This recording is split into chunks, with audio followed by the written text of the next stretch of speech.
révélation d'une armée spatiale secrète d'origine terrestre?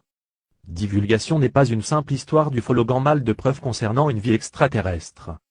La divulgation permettra de mettre à disposition tout un arsenal de technologies cachées, dont Morpheus nous parle depuis 13 ans, générateurs électriques surnuméraires, techniques de transmutation des matières radioactives type plutonium ou uranium, puissantes méthodes psychologiques de reconstruction, appareillages médicaux et chirurgicaux révolutionnaires de régénération cellulaire, technologie de dépollution des eaux, et enfin modèles novateurs de gestion économico-politique des ressources planétaires. Les solutions sont au-dessus de nos têtes. Des indices historiques et scientifiques laissent à penser que les choses évoquées par Randy Cramey ont un haut niveau de crédibilité. Ils dessinent les contours d'une conquête spatiale, secrète de notre système solaire, qui commença en 1948, avec un premier alunissage. Une première base lunaire fut opérationnelle en 1954. De là, il fut possible de conquérir Mars, et d'y installer également une base fin des années 60. L'homme parle de projets de base sur Titan, lune de Saturne et sur Triton, lune de Neptune. Il laisse entendre que l'homme a déjà posé le pied sur Ganymède, lune de Saturne, sur Europe, lune de Jupiter, et sans doute Oberon, lune d'Uranus. Les révélations de Randy Cramey sont soutenues par Laura Eisenhower, petite-fille du président Eisenhower, qui fut personnellement conviée à aller sur Mars, et par Andrew Basaggio qui participa au projet Pégase relatif aux technologies de télétransportation. Historique des technologies terrestres. Le 23 mars 1956, sous la plume de l'auteur américain Intel, la revue spécialisée Interavia publia un article relatif à l'électrogravitation et aux moyens de maîtriser la pesanteur. L'article affirmait que ce type de recherche se poursuivait depuis 30 ans déjà. Alors qu'avions-nous comme recherche sur l'antigravité dans les années 1920 ? On peut citer Tesla qui évoquait cette possibilité. Malheureusement tous ces travaux ont été confisqués en 1943 et classés secret défense. On peut cependant fortement penser que Tesla connaissait et avait expérimenté les effets de puissantes différences de potentiel sur des matériaux. Dans les années 20, l'Autrichien Schauberger fabriqua la répulsine fondée sur le principe des vortex. On peut noter également les modules lévitant verticalement de l'américain Henry Bull, qui fit une démonstration en janvier 1935. À cela s'ajoutent les travaux gravitogyroscopiques anglo-saxons d'avant-guerre qui donnèrent lieu à des brevets déposés par Henry Wallace et d'autres scientifiques plus tard. Bien que presque tout document à ce propos ait été confisqué, il est indéniable que quelques sociétés secrètes allemandes envisageaient et travaillaient à la réalisation d'engins antigravitiques dans les années 20. Ces travaux donneront lieu incontestablement à la fabrication de tels engins fin des années 30 en Allemagne. En 1945, ces technologies seront en majeure partie saisies par les Américains, et dans une moindre mesure par les Russes. L'article de 1956 de la revue Interavia précise qu'avec le concours d'une douzaine d'entreprises américaines, l'antigravité sera maîtrisée sous quelques années. C'était oublier que John Searle, Henry Bull, Schauberger et d'autres scientifiques allemands et américains dans des cadres civils ou militaires, avaient déjà touché au but depuis des années sinon des décennies. Le point de vue d'Einstein.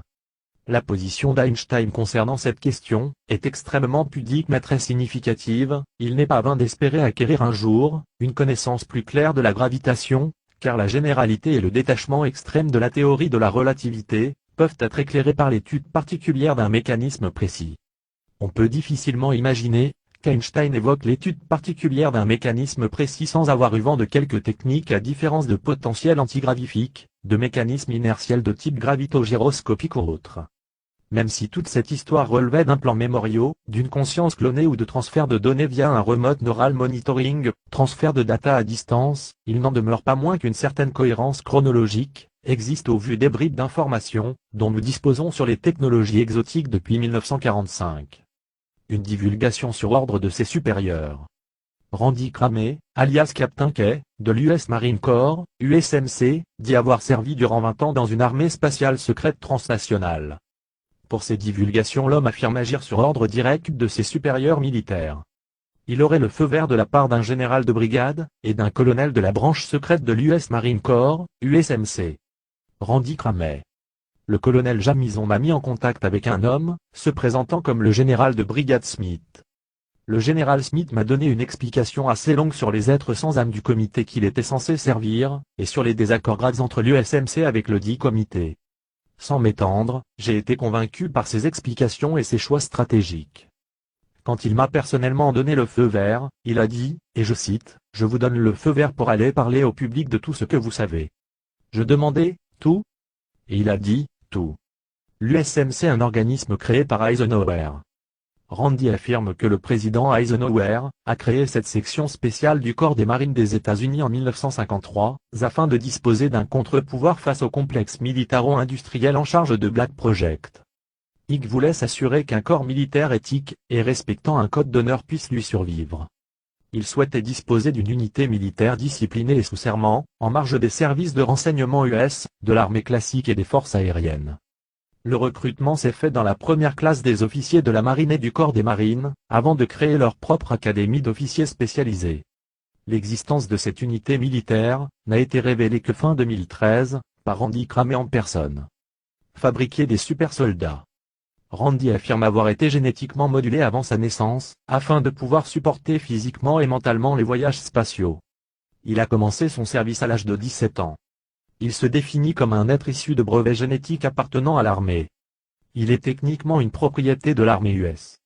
Ses aptitudes mentales, émotionnelles, sensorielles, psychiques et physiques seraient très supérieures à celles d'un être humain naturel. Concernant la programmation mentale utilisée par les services militaires secrets, il distingue deux types de contrôle mental.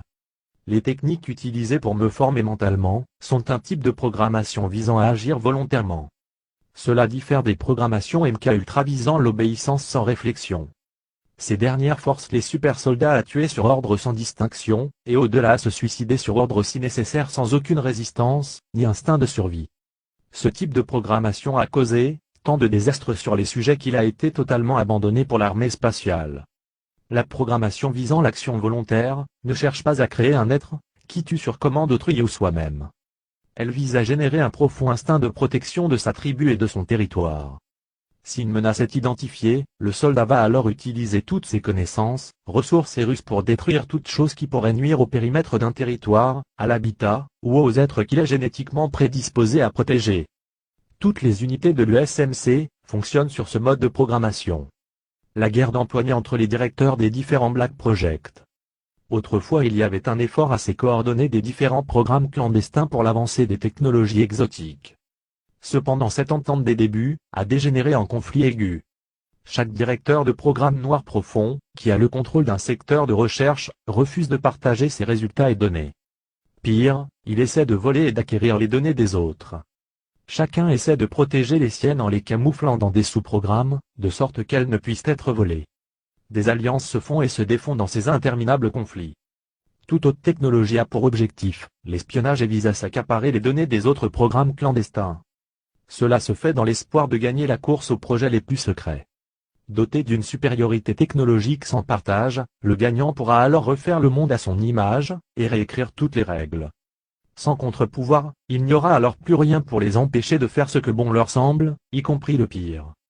Révélation d'une armée spatiale secrète d'origine terrestre. Air Defense Force. Randy a été choisi dans le cadre d'un projet nommé Moon Shadow, Ombre de la Lune. Il a intégré la Air Defense Force, force de défense terrienne. À la fin de la Seconde Guerre mondiale, a démarré un programme spatial secret, militaire et civil qui a impliqué tous les membres des pays industrialisés, G20. Ce projet faisait partie intégrante d'un programme de sécurité de l'ONU. La découverte des technologies antigravifiques de l'Allemagne nazie, et la récupération d'un ovni au large de la côte ouest des États-Unis, ont amené les nations industrialisées à s'engager dans un programme spatial international. Le cœur secret de ce programme spatial consistait à comprendre, étudier et reproduire des technologies antigravitiques fonctionnelles existantes. Le programme spatial public avec des fusées type Saturne fut une devanture. D'ailleurs la technologie des moteurs fusées n'a pas évolué depuis les années 60, c'est dire le peu d'intérêt que suscite cette approche spatiale depuis 56 ans. Le programme spatial secret permit de se poser sur la Lune en 1948. La première base permanente sur la Lune fut opérationnelle en 1954. À cette époque, Eisenhower établit les premières relations diplomatiques secrètes avec deux races extraterrestres. Pour l'une d'entre elles, ces rencontres donnèrent lieu à des traités et des échanges de technologies militaires exotiques contre des ressources terrestres, eau, génome humain, abduction.